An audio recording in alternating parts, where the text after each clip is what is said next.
অনেকে বলে আমি খুবই মোটিভেটেড, কিন্তু প্রশ্ন হলো, তুমি কি ডিসিপ্লিনকে ধরে রাখতে পারো?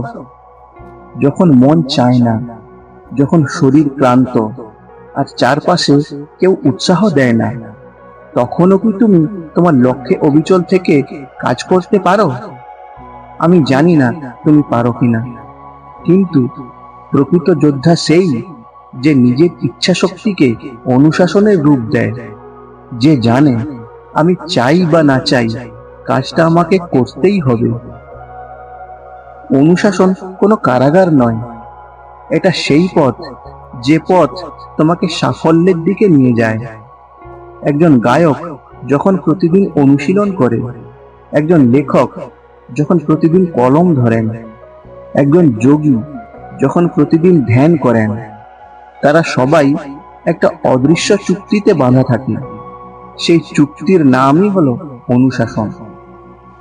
তুমি যত বেশি নিজের জীবনে অনুশাসন আনবে, তত বেশি তুমি নিজের উপর আর নিজের ব্রেনের উপর নিয়ন্ত্রণ করতে পারবে।